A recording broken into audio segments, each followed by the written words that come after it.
అందరికీ నమస్కారం అండి. బెండ చెట్లు వేసిన 20 రోజులకి బెండ చెట్ల కంటే ముందు కలుపు భయంకరంగా వచ్చింది. ఈ కలుపు తీయకపోతే బెండ చెట్లు ఎక్కిరావు. ఇప్పుడైతే ఈ బెండ చెట్టులో కలుపు తీసి శుభ్రంగా వాటినైతే కాపాడుకోవాలి. ఈ వీడియో పూర్తిగా చూసి సబ్స్క్రైబ్ చేసుకొని లైక్ చేసి షేర్ చేయండి. నారు పోయకుండా నీరు పెట్టకుండా పెరిగేటివి రెండు. ఒకటి పొలంలో కలుపు, 2 మనిషిలో అహం. ఒకదాని వల్ల పంట నాశనం అయితే రెండో దాని వల్ల మనిషే నాశనం అవుతాడు. అవునంటారా కాదంటారా? అవును అంటే కామెంట్ చేయండి. ఈ బెండ చెట్లలో 40 రోజులకే పూత పింద వస్తుంది. 20 రోజుల్లో శుభ్రంగా కలుపు అయితే తీసుకోవాలి. తొలికి ఆడట్లేదు, అందుకని శుభ్రంగా చేత్తోనే పెరికేసాను. ఎందుకంటే గబ్బు చెట్లు బెండ చెట్లు ఒత్తి అయిపోయినాయి నిండా. అందువల్ల శుభ్రంగా చేతి అయితే పెరికేసి తర్వాత తొలికితో శుభ్రంగా బాగా కులకరిచ్చాను నేల.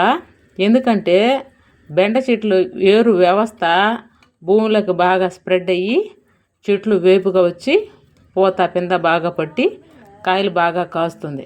ఇలాగా 2 సార్లు అయితే గీత గీసుకోవాలి. 40 రోజుల లోపల 2 సార్లు అయితే గీత గీసుకోవాలి. మనం అక్కడ ఖాళీ ప్లేస్ ఉండిస్తే గడ్డి భయంకరంగా వస్తుంది. ఖాళీ ప్లేస్ ఉండిచ్చి ఊరికే గీసుకోవడం కంటే 4 గింజలు వేసుకొని కాయలు కాసే చెట్టుకి రోజు కూరకైతే పనికొస్తాయి. ఇలాగ చేసుకున్నాం అనుకో, కూర వస్తుంది, పనికి పని ఉండదు, ఎక్సర్సైజ్కి ఎక్సర్సైజ్ ఉంటాయి. ఇంతకుముందు అక్కడ ఒక సీజన్లో ఆకుకూర గింజలు పోసా. భూదేవి తెల్ల గింజలు అట్టే పెట్టుకుంది. అందుకని ఇప్పుడు 4 ఆకుకూరలు వచ్చాయి. ఒకసారి కాకర గింజలు మొలకలు వేసా. ఆ కాకర గింజలు కూడా భూదేవి తల్లి అలాగే దాన్ని పెట్టుకొని మొలకలు అయితే వచ్చాయి. ఇప్పుడు ఆకుకూర, కాకర చెట్లు, బెండ చెట్లు 3 అయితే కలుసుకున్నాయి. వీటిలో ఆకుకూర అయితే పెరికేసేసుకొని ఏర్లతోట ఒక పూట కూరకైతే ఎత్తి పెట్టుకున్నాను.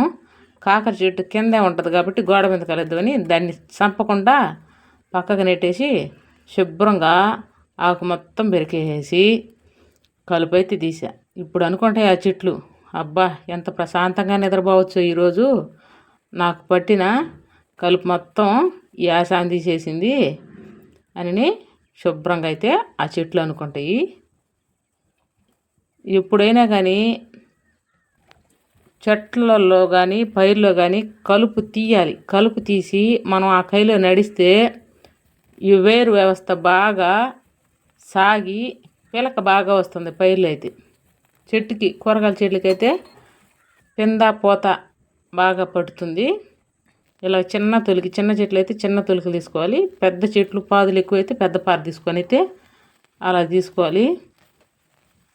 శుభ్రంగా అయితే ఇలా కలుపు తీసేసుకొని ఒక వారం తర్వాత మళ్ళీ బోది అంటే ఆ చెట్టు మొదట్లోకి ఈ మట్టిని మళ్ళీ కానీ గలగరిచ్చేస్తున్నాం అంటే శుభ్రంగా చెట్టు అంతా కింద కలుపు మొక్కలన్నీ ఎండిపోయి చెట్టు మొదట్లోకి మట్టిగా నెక్కేసామంటే చెట్టు చక్కగా వేపుగా పెరుగుతుంది. మనం వాటర్ వదులుకున్నప్పుడు ఆ కాలువలోనే పోయి చెట్టుకి వాటర్ బాగా అందుతాయి. కలుపు తీసిన వారం తర్వాత ఆ పని చేయాలి. ఎందుకంటే ఇప్పుడు ఈ కలుపు తీసాం కదా, అదంతా బాగా ఎండద్ది. ఎండిన తర్వాత పాదులు చేసుకోవాలి. దాన్ని బోదెక్కేయడం అంటారు. ఇలాగైతే బెండ చెట్లు శుభ్రంగా కలుపు తీసేసాను. ఇంట్లో చెట్లు పాదులు ఎందుకు వేసుకుంటా అంటే మా చిన్న పాప విద్యానగర్ కాలేజీకి వెళ్ళొద్ది. ఇంటర్మీడియట్ చదువుకునే బిడ్డల్ని కలిపి బాక్సులు అన్నం పెట్టుకోమంటారు. ఎందుకంటే అక్కడ కాలేజీలో ఫెసిలిటీస్ లేవు.